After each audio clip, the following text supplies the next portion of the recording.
Human respiratory system, path of air exchange of gases. Human respiratory system, it consists of two part. उसके दो parts क्या क्या है, एक conducting part है, एक respiratory part है. Conducting part transport the atmospheric air to the alveoli, transport the atmospheric air to the alveoli, clears it from foreign particles, humidifies and also brings the air to body temperature. तो ये part कहाँ से start हुआ, conducting part external nostril up to the terminal bronchioles, ये conducting part हुआ. Respiratory part क्या है, respiratory part respiratory exchange part क्या है, site of actual diffusion of O2 और CO2 between blood and atmospheric air. तो इसमें क्या रेस्पिरेटरी पार्ट में किसका फंक्शन है, अल्वुलाई का और उसके डक्ट्स का. ठीक है. तो pathway of air and exchange of gas begins with air entering the body through nostril, either through nostril or mouth. It then travels to the pharynx. Pharynx is also known as throat. Larynx. Larynx is also known as voice box. Then to the trachea. Trachea is windpipe, which is a strong tube with cartilaginous ring to prevent collapse.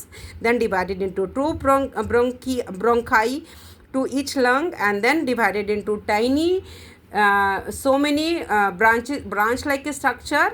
Bronchi divide कर जाएगा, smaller and smaller branches which is called known as a bronchiole. तो इसको bronchioles बोलते हैं. Bronchioles lead to tiny air sac structure and that is known as alveoli, जहाँ पे gases exchange होता है. तो अल्वुलाई जो होता है वो सराउंडेड होता है टाइनी ब्लड वेसल से, और वो ब्लड वेसल क्या है, कैपिलरीज. और ऑक्सीजन जो होता है, oxygen from the alveoli diffuse into the capillaries, और carbon dioxide from the blood diffuses into the alveoli. Gas exchange कैसे हो रहा है, oxygen from the alveoli, oxygen alveoli का डिफ्यूज़ करता है कैपिलरीज में, और फिर carbon dioxide from the blood diffuses into the alveoli. अब ब्लड सप्लाई लंग्स को कैसे हो रहा है, तो लंग्स रिसीव करता है गंदा खून, D oxygenated blood from the heart through the pulmonary artery. The pulmonary artery divides into two and each artery enters the respective lung.